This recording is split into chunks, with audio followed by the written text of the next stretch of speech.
Good afternoon everybody. First of all, enormous apologies that we are late. I'm afraid a satellite over London went kapung, kapow, blew up, exploded and disappeared. Alex Voss built another one out of his iPhone and sent it up. And now we are back live. Sorry about that. If you've stumbled across this website, you are with WildEarth TV, and this is a very live safari. Brian is on camera. My name is James Henry. Hurtling up behind us at 100 miles an hour is Brent Leo Smith and the inimitable Andrew Freddie Mercury Francis. There is a giraffe there, obviously, that you were looking at when we started. You are on a live safari, hashtag Safari Live. If you want to talk to us, comment on anything that you would like to, well, within reason, of course, and questions at wildearth.tv if you would like to email us. Now, that, of course, is a giraffe. It has disappeared. We are heading up towards a lion pride that was last seen just north of us. We saw it this morning. Brent found it again this afternoon. I'm just going to consult with him quickly. He certainly has dibs on it, but I'm not sure he's going to get any signal there. I was coming to the giraffe and I saw it. I see. Okay, but I don't think Brent's going to get any signal there. He is on the Wendy, and we're a little bit shall we say, techno poor today. So we're going to head to the lions. Brent is going to drive around here in a small circle, and we'll join him a little bit later. Okay, here we go. Sorry once again for our lateness. In the final control, in case you are concerned, and you should be, is Tara Dales on the second director's chair, and in the first director's chair, Louise Pavitt, recently arrived from Johannesburg. Here we go. Eugene is, of course, running about trying to fix bits and pieces of what's going on, but we'll see what happens now. So those lions this morning, in case you didn't join us, those lions killed 2 more buffalo calves last night. So that brings to the total to about 13 buffalo killed in the last 8 days. That is a substantial hit to the buffalo population, and certainly a bit of a boon to the lion population, which have been feeding thoroughly over the last little while. And in case you've missed the last few days, what is interesting is that there are 3 lion prides around this area in the heart of the Nkuhuma Pride territory. None of those prides, not one of them, is the actual Nkuhuma Pride whose territory this is. So we think that they are probably off in the Kruger National Park. We're not sure why they're in the Kruger National Park. Probably something to do with the Birmingham males, possibly trying to, who knows, possibly there's some food there. But I think also the other reason that the other lions are here is that the water is now very concentrated. We've had a bit of a rainy day, not hugely productive from a rain point of view, lots of lightning. In fact, Brian and I were nearly struck just before we were supposed to go live at 4 o'clock. We said some bad words and then ran for cover. But so there isn't a lot of water around, and that there is concentrated in these dams, and so the buffalo are moving in a very predictable fashion. And what that means is that they're pretty easy to kill for lions that know how to kill them. Anyway, that's the general idea of what's going on with the lions. Once again, big apology that we are late today. Nothing we can do, I'm afraid. I'm not sure what happened to the satellite, but we are making our way to the lions, and we'll see what we can find from that end. Please remember, talk to us. We do love to hear from you, especially if you're a new viewer, and we've had lots of interaction with a few new viewers in the last few days, and that's not to say we don't want to hear from our regulars, but very good to hear from some newer viewers as well. Tell us what your name is and where you're from, and we'll answer your questions, if they are answerable, of course.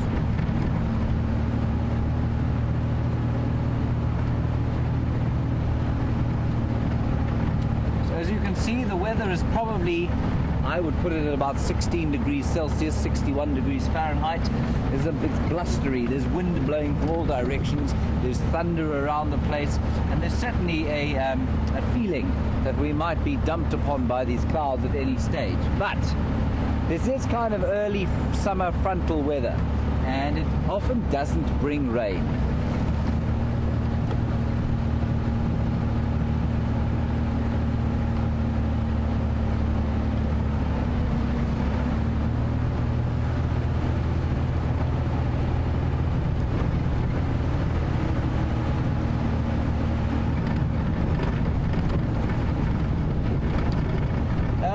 Diana in New England Ireland, a nice question about rain and how it will fill the dams and how long it will take and what the pattern is. Diane, finding a pattern for any kind of African rainfall, unless you're sitting directly over the equator, is very difficult. So here, it's very irregular. But generally, the big rain comes with storms that come out of the northwest or the northeast, either from a cyclone that comes off Mozambique or from a storm that comes off the mountains. This sort of weather often just produces soft soaking rain, but it's difficult to predict what's going to happen when. Most of the big rain, or most of the volume of rain that we get will come in over the mountains, or that come in off cyclone systems hit the coast of Mozambique. How long it will take for Gowrie Dam to get full is very difficult to say. I suspect, we had 36 mils earlier this year, and it certainly made a huge difference. It went from completely dry to a pretty good sized pad. So I think once we've had 100 millimeters of rain or so, or 150, which is about 6 inches of rain, you'll find that waterhole dam is almost half full.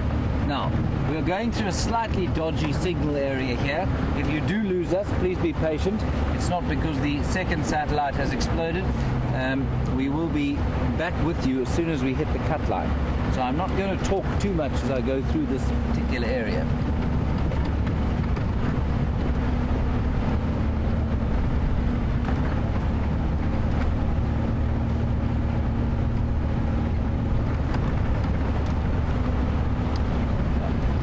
In fact, Brent Leo Smith's picture has just come up, so let's nip across to him while I drive through this dodgy area. Let's see what he has to tell you, and he'll give you an update on where he is, and I'll see you hopefully with the lions.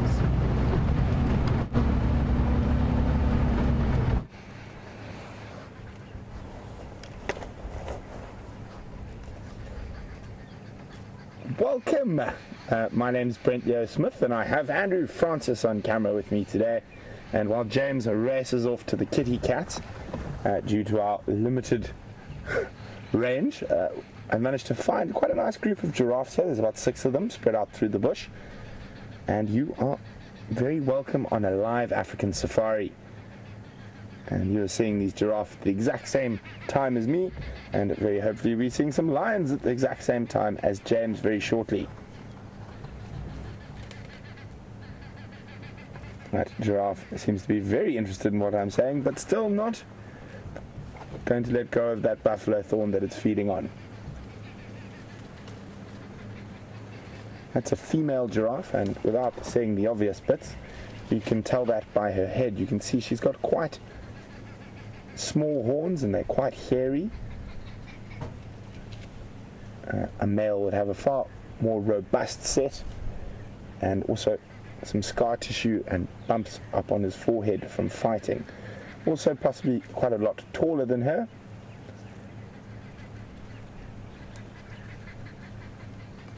Enjoying the nice fresh shoots on that buffalo thorn. And you can just see under her neck there's another giraffe. You just pick a tiny bit of movement underneath. There we go, Andrew's focusing in. There's another giraffe there. Oh, there's the head pop up. And that looks like a young male, and you can see already the top of the horns does not have any hair on it.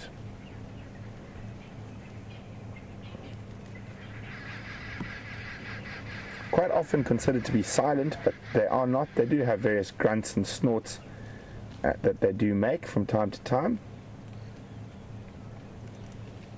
but on average a very, very silent animal compared to the rest of the animals out here in the African bush.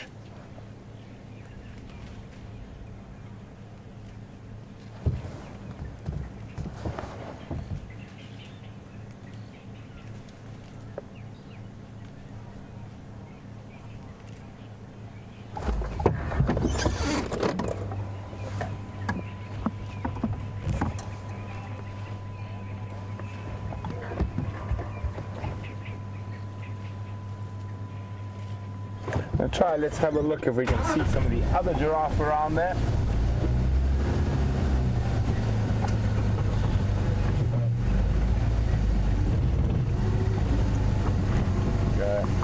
So just through the bushes I can see quite a few of them. I was hoping when we were rushing back from the rain a little bit earlier, there was quite a young baby with them, and I was hoping that that baby was going to be visible here. And with this strong wind and whatnot, they're not the most relaxed.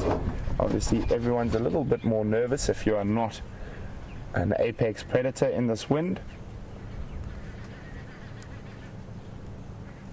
Gusting around, so it makes it a bit more difficult for them to smell predators, as well as a lot more difficult for them to hear predators. It's a young male to the left there, Andrew. He's also on the move now.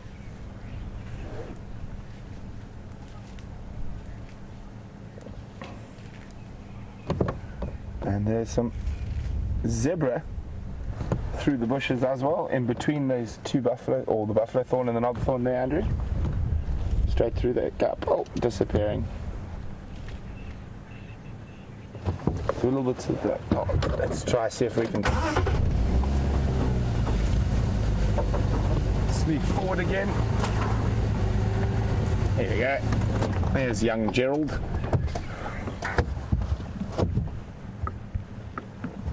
So a young male. Old males, their foreheads will be really battle scarred, and they'll have quite a big, so you can see there's already quite a lump developing there, and that's scar tissue from fighting, and they will get quite a serious build up. And if you look behind them, you can see very ominous weather behind, lots of rain around. Unfortunately it's not upon us just yet, but there was some incredible lightning earlier, and one of the bolts struck very close to quarantine clearings. What have you spotted, giraffe? Obviously, being high, they are incredibly good at spotting predators, and when you see a giraffe staring intently into the bush like that, it's always worth having a quick look, but not too interested. If it had been a predator, it would have focused far more on that area.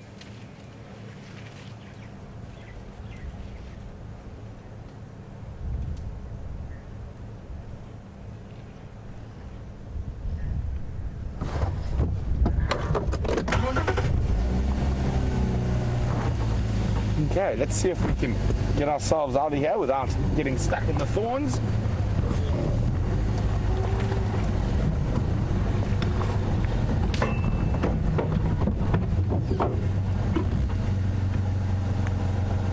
So just listening to the game drive radio.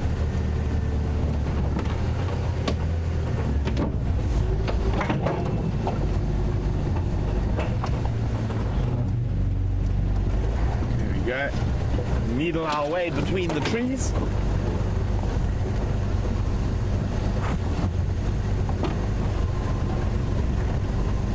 And are we hoping for this cool weather to leave us soon? Not a big fan of being cold. I sort of ummed and ahed about getting my mittens out.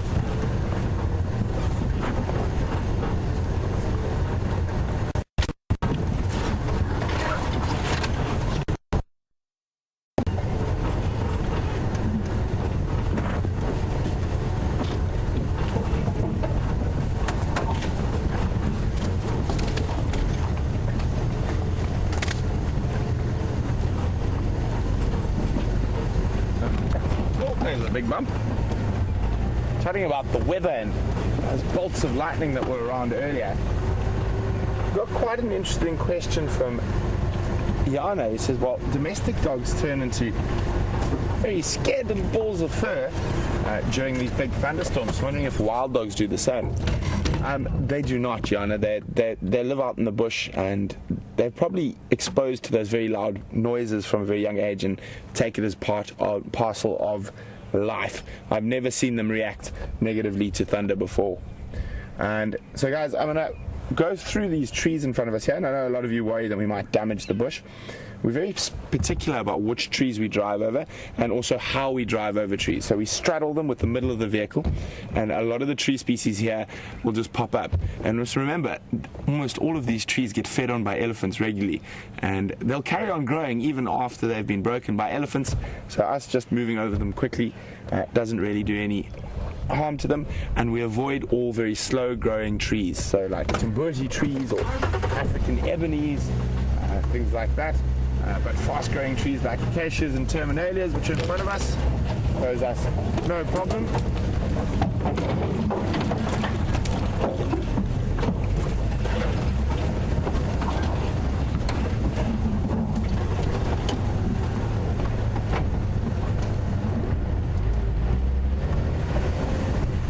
Let's carry on and see what else we can find.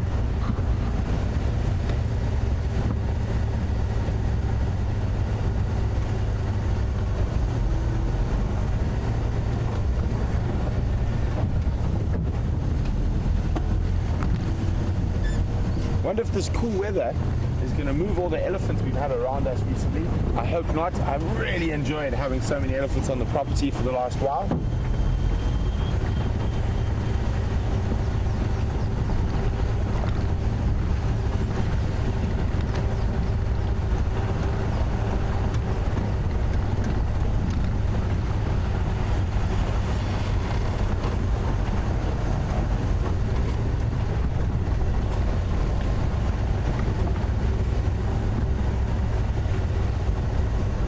On the subject of elephants, Blair, who's in British Columbia in the Great White North,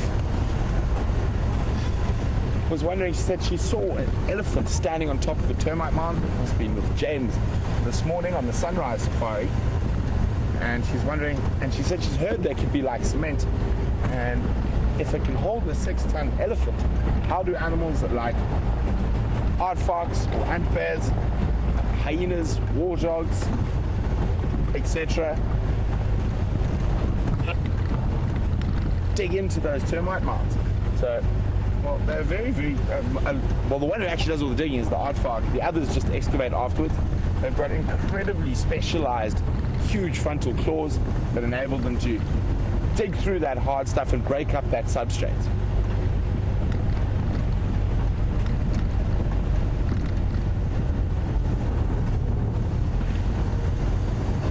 So while we continue on and see what else we can find, we're going to cross across to Commander Bond, who's with those kitty cats.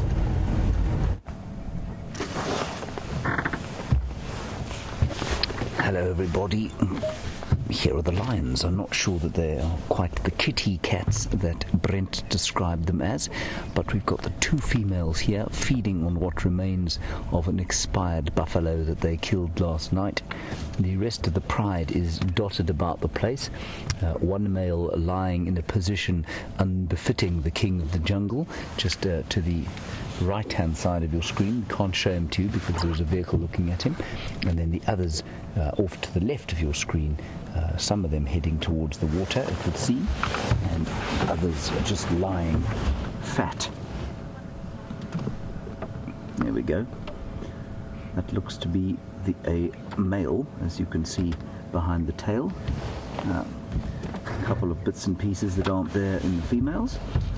And there's another female just behind there. There's a bush in the way, you won't be able to see her. You might just catch a glimpse of her as Brian zooms out on the right hand side of the screen. She is there. You can see a little bit of slightly discoloured soil. There we go.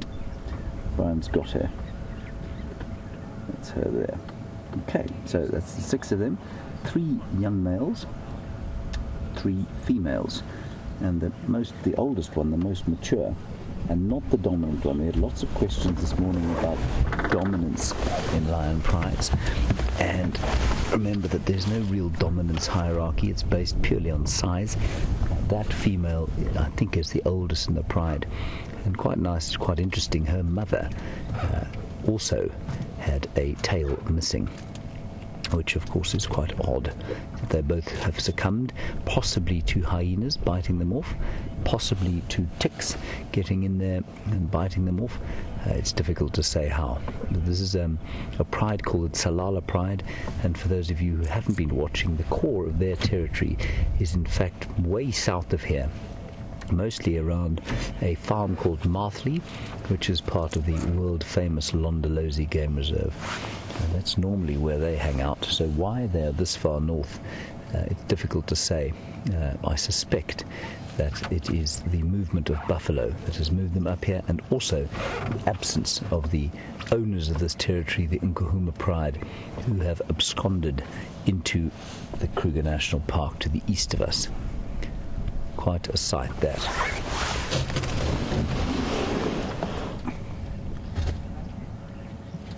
The rustling around you can hear, of course, is my rain jacket, so I'm sorry about that. But not much I can do if the deluge does begin. I will need to be covered up. It wouldn't do to have me getting wet. Oh, wonderful, Andrew. That's a great picture. I'm Brian. Well done.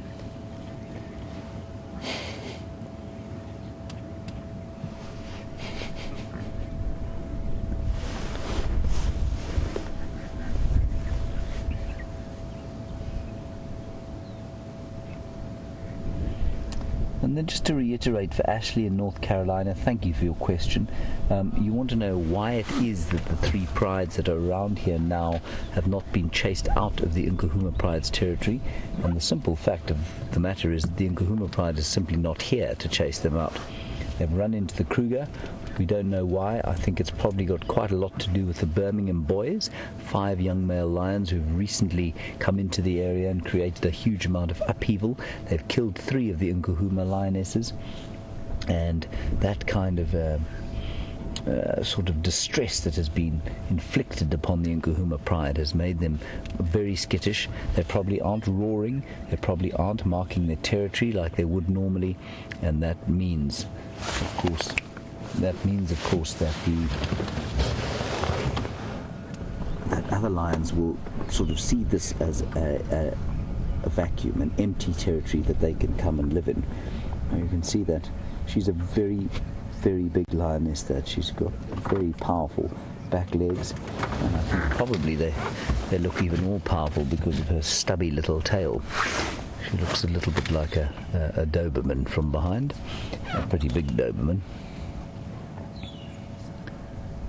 They are very full, these lions. They've been eating buffalo for the last week or so. They killed, with the Birmingham boys, they killed 6 buffalo in one night about a week ago.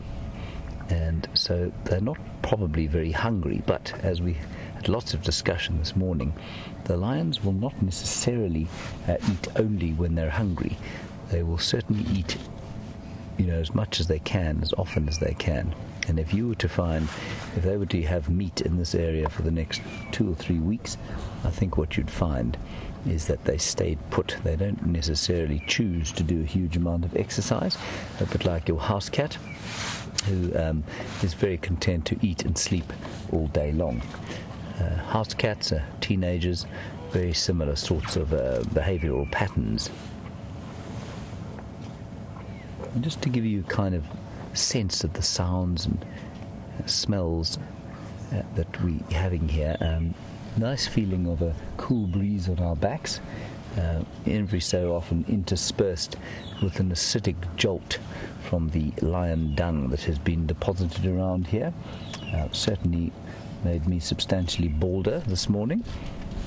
Brian has not yet to recover. His lips are still green from the inhalation of gas produced by the lions. I have to tell you, if you don't know about it and you have never smelt it, nothing in the world smells like lion dung after 10 buffalo.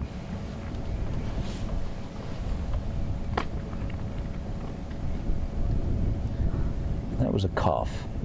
That buffalo that she's eating was probably about, I'd say probably about 10 months old, probably maybe a year, but I don't think quite a year yet. And obviously the littler the buffalo, the easier they are to kill. pretty formidable prey, our buffalo.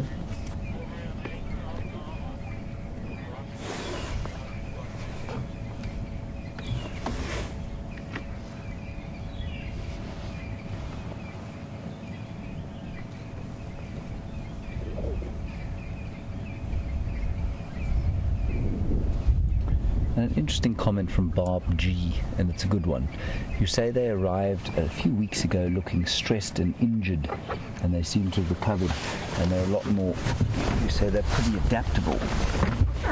They are indeed very adaptable. They also will suffer the slings and arrows of outrageous fortune, if you like. I'm not sure if that's a correct use of Shakespearean English, but what it means in this particular context, I'm not sure if this is how Hamlet meant it, but what it means is that when times are good, they're going to make hay while the sun shines. I'm mixing metaphors horribly here, but that's basically, if there is food to eat, they will eat it, because they will go through those tough times.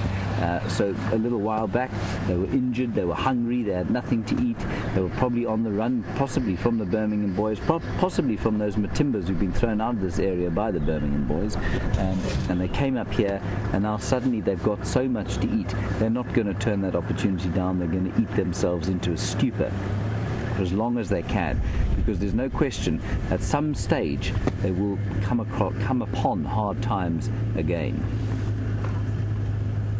Just looking to see where that vehicle's going in case we're in the way, which we are not. So we'll just drive a little bit around the corner here and have a look-see at these other two, and we can put a light on them. They're adult lionesses.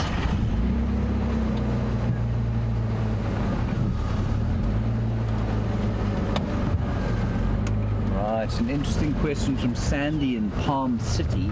Thank you, Sandy. Sandy, there are two aspects to your question that we must address. First of all, you want to know who is the male coalition that used to protect this pride. A big key thing of what you've asked there is that male coalitions do not necessarily offer protection.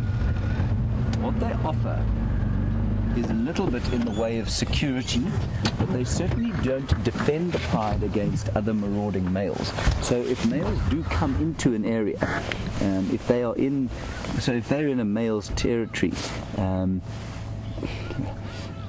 to say that they protect them implies that they have some kind of connection with the pride that will, they kind of dominate them more than protect them. So I think that's the key thing to know. Then the pride, the males further back where they were are the Majingalan. And the Majingalan coalition was 5. It is still 5, but they split into 2 and 3. And they've spread themselves very, very thin. I mean, they dominate a massive, massive area, much bigger than the Matimbas were dominating, and certainly much bigger than the Birminghams are dominating at the moment. What that means is that if other big males move into the area, they're going to struggle to maintain control over the whole territory all the time. So they've come from Majingalan territory. I think that they probably had a bit of conflict with the 2 Matimba males, who are very, very big males. And they went south at the site of the first sort of warning of those Birmingham boys. They scarpered off to the south, and I think they've caused some ructions there. That may well be why they initially came north, found the place unoccupied, and so they've just hung about. Oh, the smell has been changed. We've run over some Ocimum species, or wild aniseed, and that has very nicely, naturally freshened the air about us. Whew, what a relief.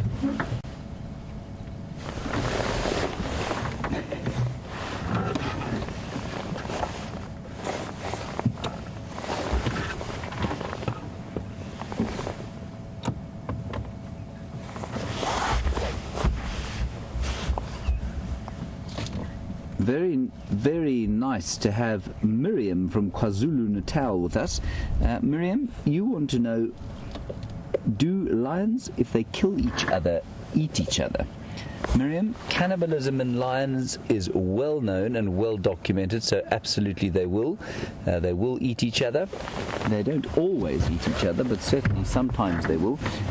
And I've seen 3 brothers eating a 4th member of their sort of brotherhood, which was fairly disturbing to see. And certainly sometimes the males that kill cubs will eat the cubs. Sometimes mothers eat their cubs if they're dead, if they die of causes. other than, say, infanticide. And then all the predators will eat each other just about. So hyenas will eat lions if they kill them.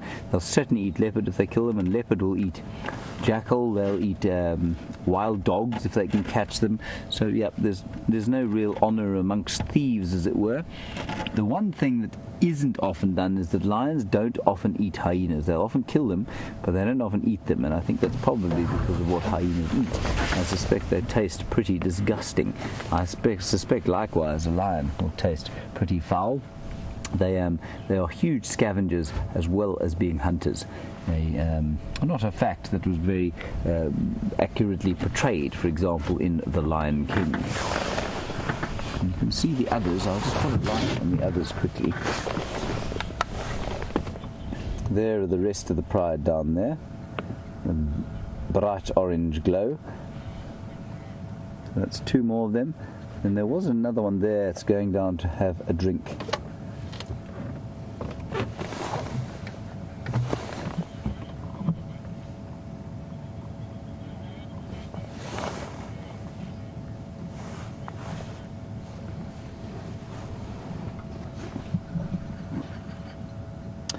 Another brilliant question, and I must say I'm constantly astonished by the number and quality of great questions that we do get. Doug in Connecticut, you want to know, surely the Birmingham boys, if they came into contact with the Solala pride, would adversely affect the three young males here. They'd probably chase them out or kill them or something like that. Doug, these three young males are so innocuous at the moment. They're hardly the size of their mothers yet. And so, no, they'd be seen as part of the pride. They're almost all, they're sub-adults. In a little while, though, when they get a bit bigger and their testosterone levels start to rise and they start being a bit more like male lions, then absolutely they'll be thrown out. They'll be definitely chased away by the Birmingham boys. So there's one of them there. And you can see that his mane is very scraggly. It is, it's like that kind of wispy teenage mane young boys get. A very unattractive time of life, certainly was for me. And I think the lions are very much similar.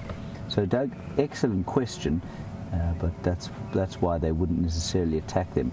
Now you can see that one seems to have a bit of an injury on his nose. Now that's very common when they're feeding. They go into a kind of feeding frenzy, do the lions. They bash each other. They also will, of course, have to bite the prey before it dies, and so they might get kicked in the nose.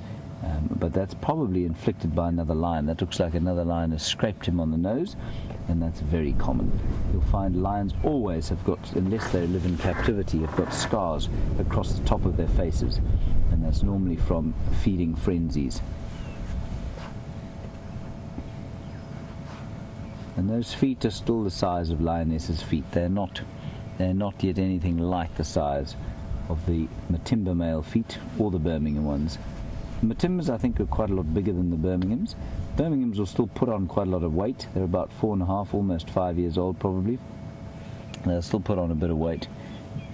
But those little feet, they're not little, of course. They're much bigger than your house cats. But they're the same size as lionesses at the moment.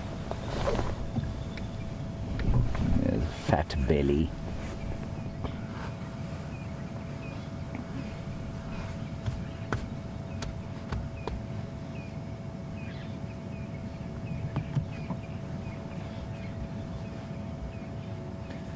So a very interesting one, again, from Susie. Thank you, Susie. You want to know how on earth did they kill the calf or did they fight off the rest of the herd? Because you've obviously seen this before. And what happens is when lions are killing buffalo, the buffalo will often turn round and attack the lions, especially if they're going for a calf or something like that. Now, what you'll find, probably, Susie, is that they will stampede the herd, and I think, as Paul was probably alluding to, they'll stampede the herd, they'll grab a calf. If the calf bellows and makes a noise, the herd will often turn round. What they'll try and do is kill the calf or injure it sufficiently so that they can back off and it won't run away with the rest of the herd. So they'll grab it, try and injure it, either kill it outright or injure it enough so that when the herd turns, they can back off and then they can join their kill or finish the job once the herd has given up on them. So I suspect that's what happened here. Of course, much more difficult for the buffalo to see what's going on at night. They will turn and attack the lions if they can. But again, in the confusion of a chase through thick bush like this, the lions grab a buffalo calf and grab it around the muzzle and the throat. It won't utter a sound, and I don't think the buffalo would notice. They wouldn't know where to go and look for the missing calf, and they'd be so panicked and stampeding that, I'm not sure even the mother would notice whether the calf was there or not until it was much too late. Very good question. Thank you, Susie.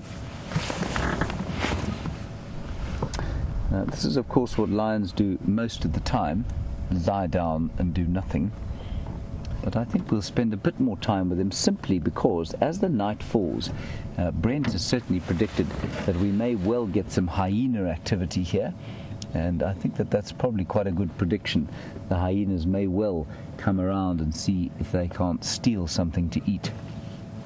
And even though these lions are very full of meat, you'll find that they will defend their carcass should the hyenas try and come through. We did see one this morning. It looked like a fairly large female came through. She kind of snuck around the place. The lions didn't react at all. One of them kind of looked at her but didn't worry too much. There was only one of her. So it'll be interesting to see if they don't come around again now. I saw one just now. Did you? Scuttling along the Okay. So Brian has already spotted one that was scuttling through the bushes there, he says. And they'll be very careful. They'll probably start calling if they want to attract the others. Yeah, you can hear some hippos.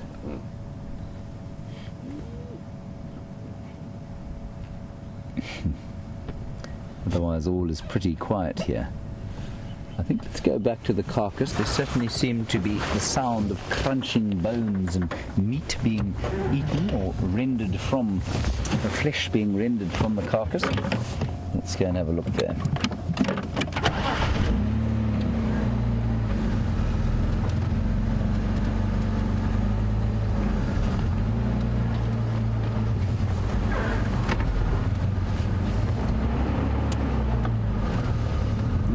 Nice question from Paul on Twitter, who's paying attention, clearly. And Hayden, when he was here for Nat Geo Wild, our sort of live TV broadcast, made mention of the fact that there's a coalition of 9 males nearby called the Skybed males. And Paul, you want to know, have I heard anything further about them? Paul, I haven't. But I do know that they're around. I haven't heard of them for a couple of months now. And I think to say that they were heading south would be difficult I'm not sure that they're necessarily heading south as we speak, but they are in the north, in the Mandileti, and so they could go north, but they may well come this way. It will depend very much on what the line dynamics are. I think I've seen a picture of them. I think they're about 2.5 years old, so they're not very big yet. But a coalition of 9 male lions will create a major problem here. Certainly, they'll tear the place apart if they come in here as 4.5 or 5-year-old males like those Birminghams. They'll definitely split up eventually, probably into groups of 2 and 3, maybe up to 4, depending on the area and depending on the concentration of other male lions. But 9 male lions will be a really formidable force. This female, despite the fact that she's extremely full, is continuing to fill herself with buffalo meat. And just a few drops of rain starting to fall. Nothing major though.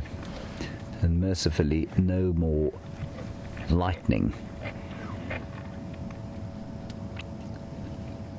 See if you can hear her chewing.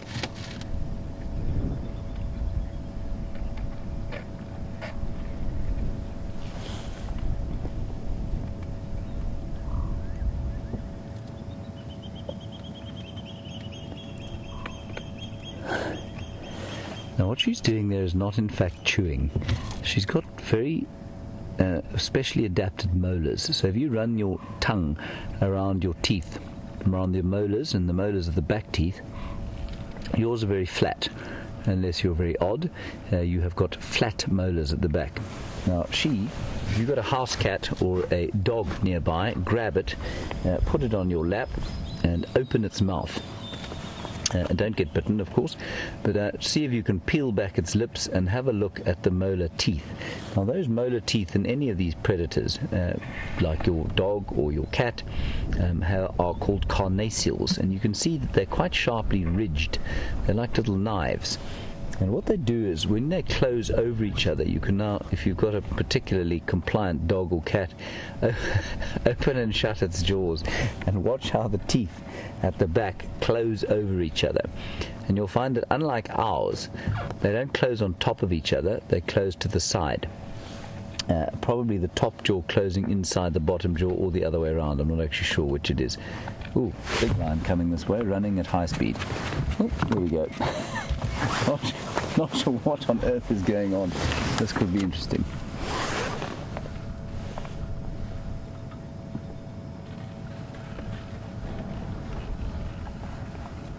Good grief. Let's just shine there. You can see the big female is not running away. She's going to look what's happening. This is very interesting.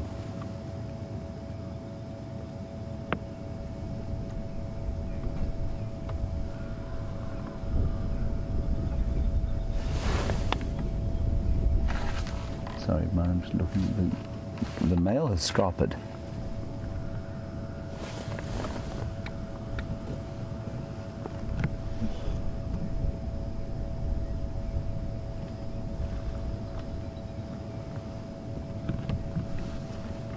Gee whiz, Brian. Shall we? I don't want to move everybody because I don't want to give her a fright. I'm going to follow her now, though.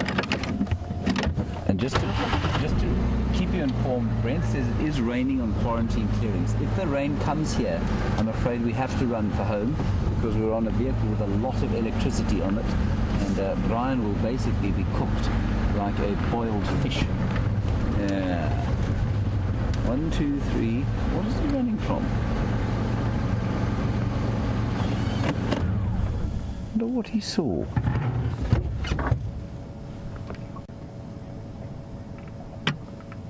So, there, look, hyenas. In the background, you may just have spotted the eyes in the background. I think those were hyenas. But you'll notice the females are completely relaxed. They're looking that way. Half of them are still asleep. But we had that very interesting question about why the Birmingham boys wouldn't necessarily attack the young males here, and the reason you've just seen. They're very nervous, they're very nervy, they're not going to display any kind of aggression or arrogance. Okay, everybody, I'm afraid that's it. It's starting to rain. We're going to have to make a run for it. Sorry about that. There really is naught we can do about it. Brian? James? We go for it. Let's go for it. Okay. Sorry about that, everyone. I'm going to sit here while Brian puts the rain cover on, and then we're going to have to call it quits. I'm sorry about that, but the weather we can do naught about. And Yeah, were it not for the fact that the vehicles were we need to run for basically electricity, we wouldn't. Okay, thank you, everyone. We're going to close down now. Thank you for your patience. Sorry it was a short drive. It was a very nice one, though. We'll see you tomorrow in the dawn. Thank you from Brian and me, from Brent, and from Andrew, and from Tara, and Louise, and of course Eugene. Bye-bye. We'll see you in the dawn, hopefully.